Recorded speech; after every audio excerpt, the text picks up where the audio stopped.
AI is currently hallucinating at a rate of about 15%. Now, that's 7.5 times more inherent error than the human being, which has got an error rate of about 2%. And that's quite a big gap, and it may be a closing gap. But what happens if AI is feeding data into the system that is 15% incorrect, when that's fed back into the system through miscellaneous entry points, how much of the data that's feeding the data is actually accurate or inaccurate? And who makes the determination? Yes, exactly. The uninformed human that hasn't got the power of computing that AI has. And that's the point, isn't it? You're crunching all the data, and who's to say data is good and bad to a binary process? But 15%, you wouldn't get on your aircraft at 15% risk, would you? No, So no, I wouldn't. No. So there you go.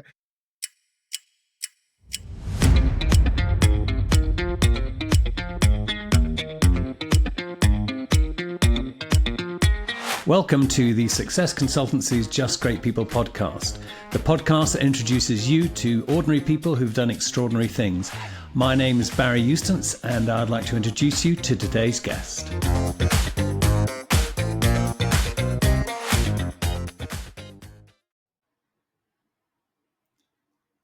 Hi, everybody. It's Barry Eustance here from the Just Great People podcast. Delighted to welcome yet again Adrian Stratta, a man who is very much involved in the world of leadership and change, works as an interim director, has done some fantastic work, both in his time in the military, wielding significant budget into significant projects, and also in his civilian environment. Adrian is also the author of the book, Dusty Boots to Boardroom, Follow Your Dreams. We'll let you look at that podcast, and there'll be a link to the book in this one. But Adrian and I wanted to get together, as often we do, to talk about things that will be of interest to hopefully you, our dear listener and viewer, and stuff that we feel that we have got real interest and passion about. And one of them is leadership. The other one is change, as discussed. And Adrian, over to you. What are your thoughts since we last spoke on the very, very long and never-ending topic of leadership and change? What are the thoughts? Thoughts, actually, there are also thoughts. Nothing changes. If you boil it down, there's lots of wonderful ideas and new theories, and we should do it this way, that way, or adaptive leadership is all great. Actually, people are still people, and people need to work with one another. And I love all the direction of travel at the moment. It's AI is the new savior of us all, and it's going to be tell us we remove the human from the process because AI is going to do it, everything. Well, I think that's interesting, and I'm not a naysayer, quite the opposite. I think the ability on the medical world, if nothing else, to sort of find and truncate process to identify diseases and crunch all that data is magnificent. But everything seems to come back to the human still making that decision, and the human has to be a balanced individual to make the right decision. Now, gradually over time, will she still have to make that decision? That's an interesting debate I'm sure we're going to have. But I think that's one interesting direction of travel. So people are still people, and people deal with people. And I think how people get on and interrelate and the friction of that process is where leadership's required to sort of knock us all into shape, point us in the right direction, enable us to deliver. And those themes, I think those themes are enduring themes. I think you're right. And it's a challenge, actually, dear listener and dear viewer. Listen up. Here's a challenge. Whilst either listening to this podcast or after it, type in what can humans do that AI can't and give it a context. It's quite interesting.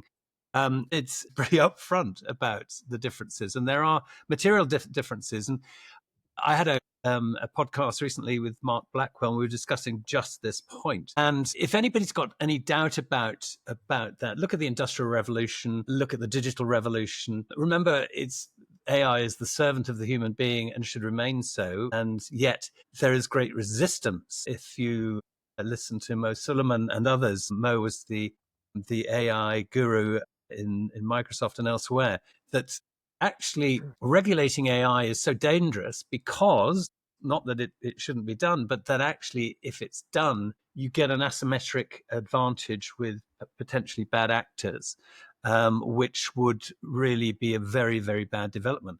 But the other question, and I posed this during my podcast with Mark, and I'll pose it here when Adrian's in the room. Would you, dear listener, be prepared to go to an airport, to go to Hong Kong, strap yourself into an airplane, and know that the only thing that was guiding that airplane was AI for the next 12 hours or 13 hours of your life? That's what would you do that? That's the question. And then if not, why not? And what is it that's so important? And I would then apply the same principle to organizations and businesses in terms of the use of AI. Adrian and I are actually big users of AI. We use AI a lot as a tool to do heavy lifting. But actually, increasingly, my own awareness is that there is a clear differentiation, and that the human element, the human oversight, the judgment, the political understanding, the nuances, the culture, the implementation and execution of strategy and change is very much a human process. Am I wrong, dear listener? And Adrian, what do you think? Where do you start with that whole process? I mean, AI is fantastic, isn't it? And far brighter than any human being. And isn't that the problem? We're always worried of what that knows, what we don't know, because we have a conscience, I suppose. Yes, I think the beauty about AI, I mean, it crunches all the data that's out there. It's a very binary process, and it machine learns and it gets smarter and so forth. But actually, all the data out there, as you alluded to earlier, has good actors and bad actors, good data, bad data. So it's presenting a synthesized version.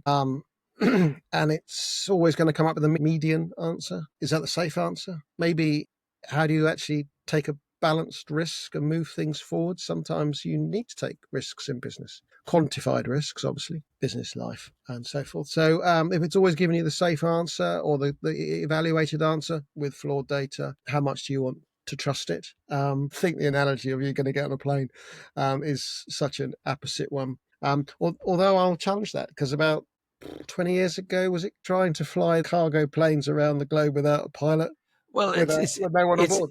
It's always been, well, I'd say it's always, for a very long time, it's been technically possible to fly an airplane without any pilots on board. And if you look at the current conflict in, well, any conflict zone right now with drones, that's exactly what's happening. And the predators have been zipping over the Gulf and elsewhere, basically flying long range missions. And that's fine. I mean, if in the military context, if you're not strapping a pilot to an airplane, you can be much more maneuverable in the airplane because you're not limited by the G limits, the acceleration limits of the human body. So you can do anything, but then so can your enemy and your adversary. But here's the question. The difference is that in the civilian environment, the non-military environment, are you trusting your life to a non-sentient being that actually has not being a non-sentient entity that has no jeopardy in making a wrong decision? And as we know, AI currently is hallucinating about 15% of the time. I think you've answered the point. I mean, I wouldn't get on a plane without a pilot, and I put my faith in your good hands, Barry. I mean, it's essential. And I think when things go wrong, as you've seen so often, even the Dreamliners had their recent accident, and the plane that can't go wrong, really. Well, that's interesting. So human error is obviously a factor, and systems and processes are there to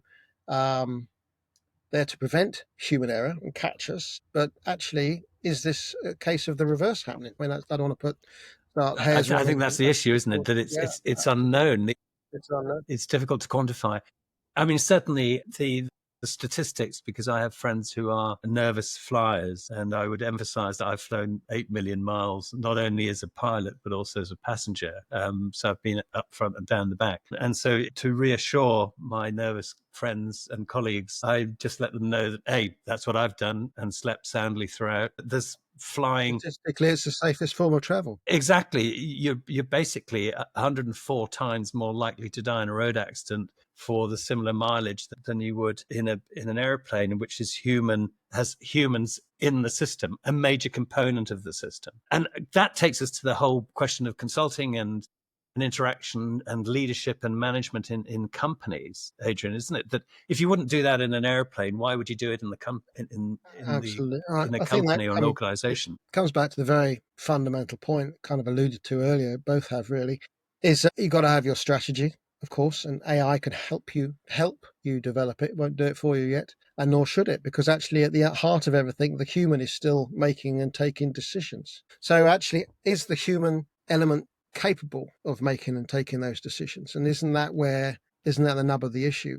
With all this data that's been compressed in a quicker, faster, smarter way, you're presented with a whole range of decision making that you've got to take. And actually, how is the modern human enabled and capable of making these decisions at that rate, and how is that communicated? Because that whole send 3 and 4 points we're going to advance, and send 3 and 4 points we're going to We're going to advance. dance.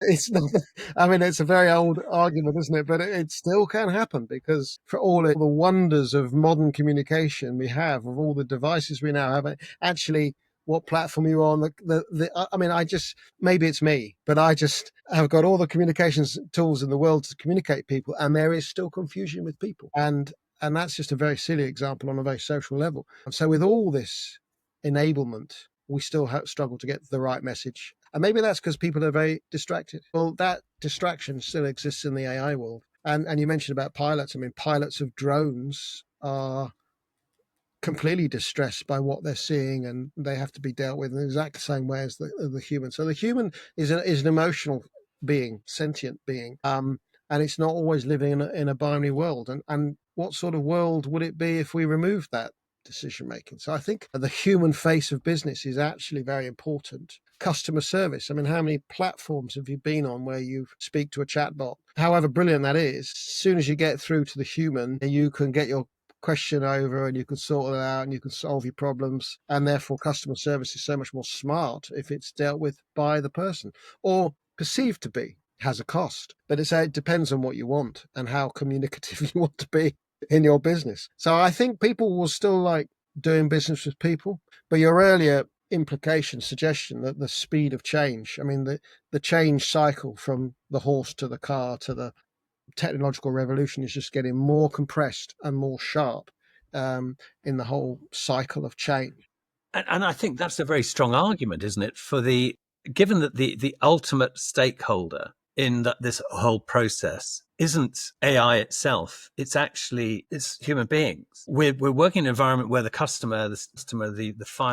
the end user is human. And therefore, we are seeing an accelerating change process where, in fact, people's ability to adapt to that change is being compromised because of the speed of the rate of change. I think it was one of the Google engineers who highlighted that AI sitting alongside is very much the tool that can assist us to adapt and make sense of that change and that change of that rate of change, but it is sitting alongside a human being who ultimately is delivering for human beings.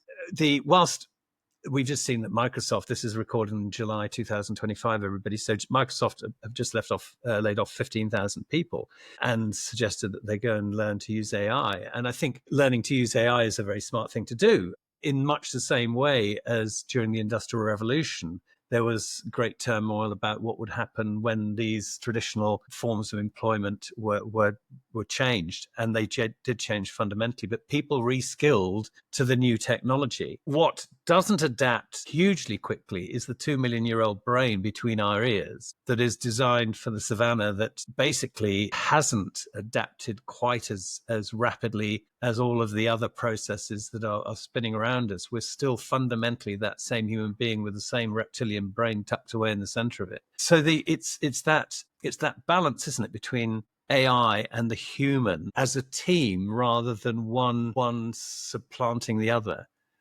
How does that sit in your head, Adrian? Yeah, I think it's an interesting process, isn't it? I mean, I think the human element can't actually be removed completely. Some people somewhere in some businesses would want to remove the human because they're expensive and they produce all sorts of problems. But that is the price we pay for being human. And what is humanity? And you're right, is that the cycle of change is getting faster. And as soon as you remove the horse, you lose the groom and all this, that, and the other. And therefore, the ecosystem around keeping horses goes to the car. And now there's an ecosystem around the car. And now there's an ecosystem around the electric car, But things change, and they change very rapidly. Everyone was buying Teslas. now Mr. Musk is making a noise for himself. They're not buying Teslas. So is it about Musk as the human, or is it about the quality of the car and where that car's going? And actually, are you buying a car, or are you buying an ecosystem of something? So we had it with VHS or Betamax. We had it with Mac or PC, and we've always had this kind of a choice. And it's about the purest technical solution, one aspect, but what are you trying to do? And I think the element is, what are we trying to achieve here? And if we always took the view of the evil denaro and money being the source of all evil, you would remove the human. But by removing the human, you'd probably remove the humanity in the process. And I think what people aren't really grasping is the full depth and capability of AI. I'm not going to say I'm an expert by any long chalk. I'm not. But I think the true AI and the cutting edge of where it's actually working, being able to identify a cancer cell at 20 paces in 5 seconds, or something. I'm making that up. But I mean, that's where it will operate, and it'll be absolutely fantastic, and we won't even know about it. But that's a million a mile away from Chat GPT rewriting our emails, which I don't use.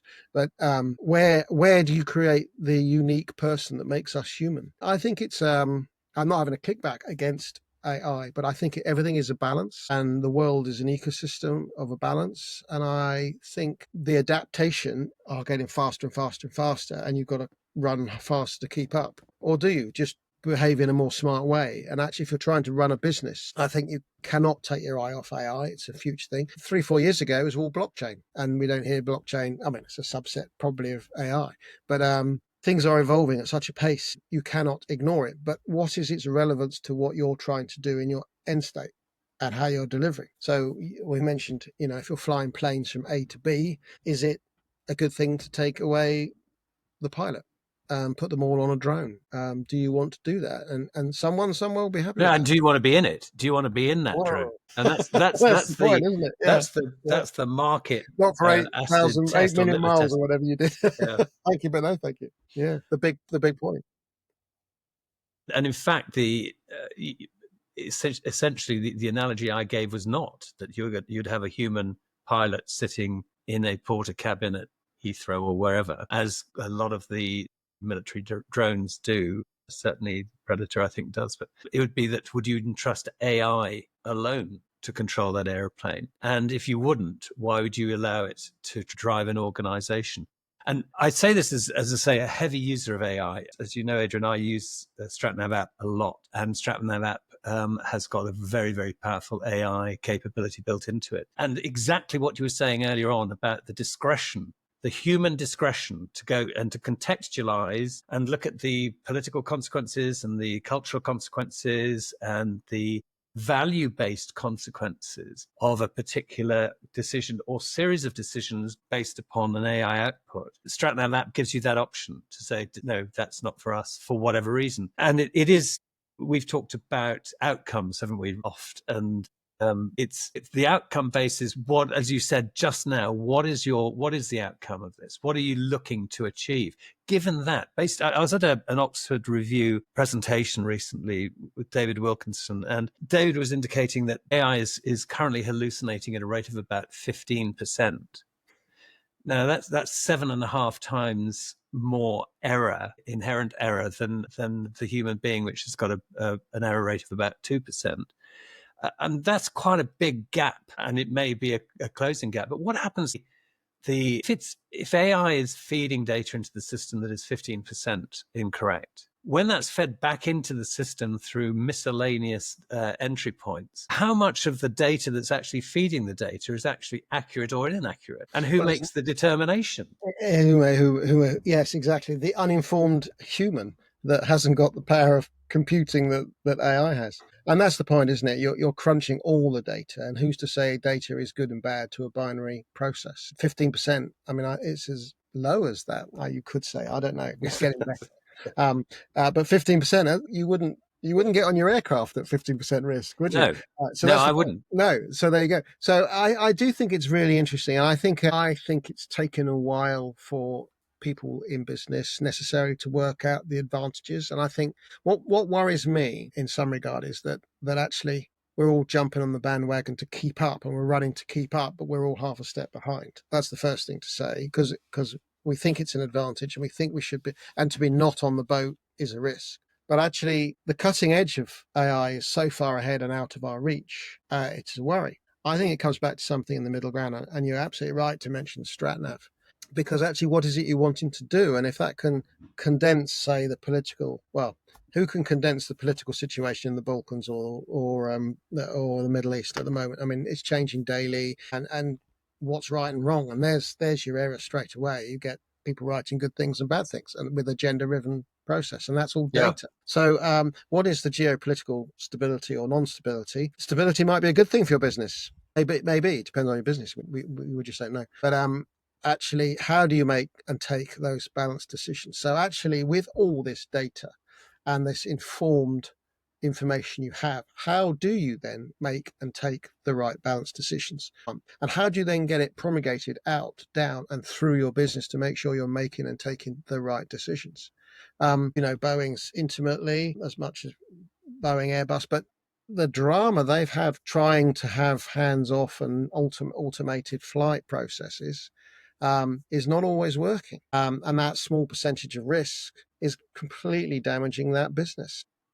Yeah. How far do they go down that road? Well, I think we come back to another question there, which is a cultural one that dates back to the merger, Donald Douglas and Boeing, and what emerged from there when there was a drive for shareholder returns, and that's another discussion, in fact, and a really good one to have. It's I think the element here is how do we really take the very best of AI, and there's no doubt it can save days, weeks, and months of work. Certainly building out a strategy, it can do some fantastic work, provided, and here's the big proviso, that human critical thinking and contextualization is applied to the output. So you look at it and you go, that doesn't make sense to me. Or you go and re-question the AI and say, does that make sense to you? Try it, because actually at some point it will go, do you know what? Very good point. No, it isn't correct, or it doesn't make sense in that context. So the use of AI needs to be treated like any other tool. Would you blindly trust everything that comes out of a computer? Well, not at this stage. And I've been using computers since the early 80s, Don't go there. since 1980. Yeah. We are human. The end user is human. There needs to be that human oversight, critical thinking attached to the output of AI, overseeing the output of AI to ensure that actually the outcome is human-centric, people-centric. You can really wrap yourself in knots with this, and I absolutely agree with that, because you're looking at the business. What's the strategy of that business and where's it going? And you mentioned the StratNav, absolutely, and you can challenge that question back. It's the same, isn't it? But it's a question of always following the money. But if you always follow the money, that's not right either, because you end up in the water industry, for example, that are so discombobulated and they have no money because they're always paying off the debts because of the structures of how they've organized themselves. I mean, that is another extreme example of an organization that providing safe water and wastewater. That can't be that difficult, but they've got themselves into that process because they allow the compound effect and not seeing the outcome of those decision makers. I mean, that's just an uninformed observation from the press. Sadly, it's probably they felt very wrong, but it's very similar to the problems we've discussed with other safety critical industries without being specific. If you remember, the ultimate stakeholder is a human being, exactly, who's on the recipient end of whatever decision that you take ultimately, and that decision is based purely on profit, short-term profit. Then you have to consider what the impact is on the long-term stakeholder returns or shareholder returns if it goes wrong at the delivery end, as it has, as we have illuminated previously. But to describe long-term in AI terms, that's next week, isn't it?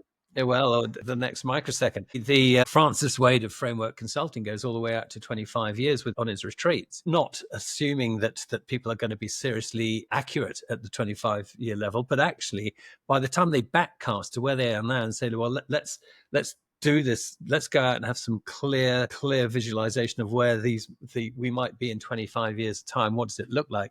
Because most people don't. They look at, well, depends where you are, the next quarter, the next 6 months, the next year, the next 5 years, the next 3 years. If you go to 25 years and you go, what You'll might be doing. what might be happen, and they'll come back to today and say, how would we work differently today? But it comes back to the value set. I think that's the point that you're possibly alluding to, is that we can't say 25 years is going to look like this, but the value and the ethos and some of the health hygiene factors that we want to create is this kind of business and this kind of culture.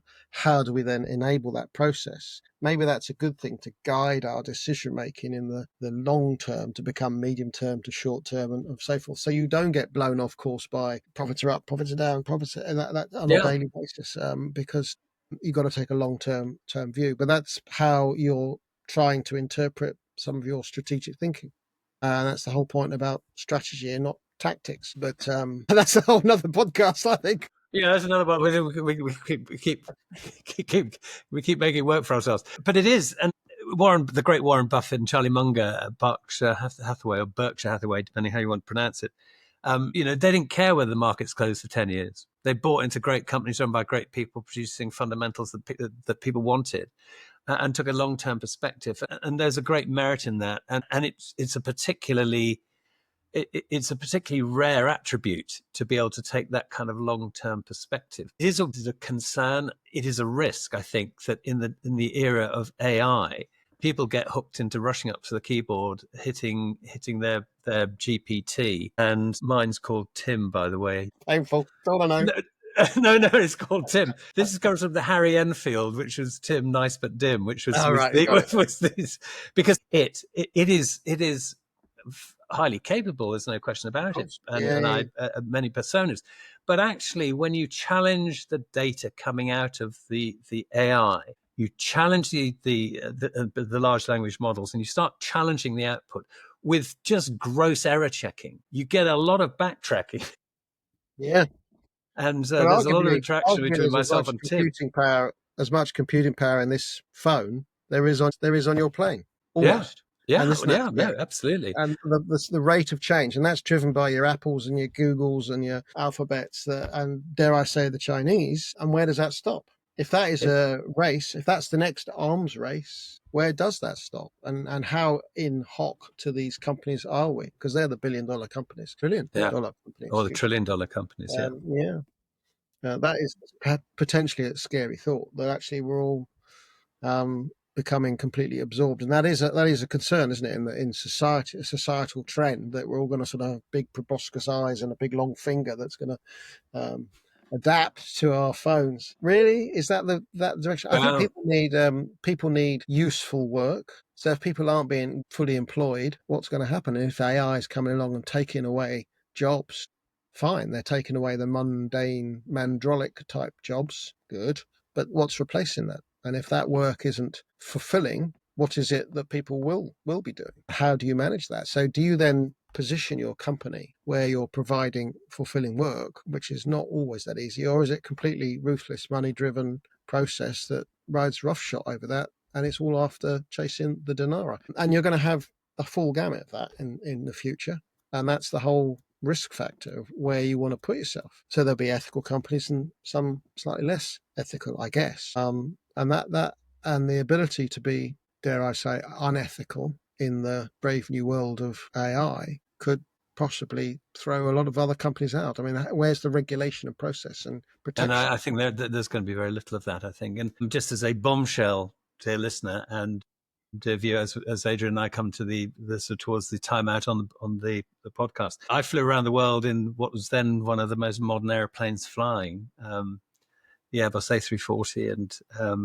and 300 and 600, with a 20 megabyte, I said megabyte, not gigabyte, megabyte navigation database. So that's how far we've come over the years, and that wasn't that long ago. So there we have some interesting elements that we're considering. But I guess I'd leave you with something that Hilary Scarlett, the author of Neuroscience for Organisational Change, her Spaces model is one I think that we should all bear in mind, that neuroscience has determined some attributes, some factors that are really, really important to every individual. And the acronym is SPACES, SPACES.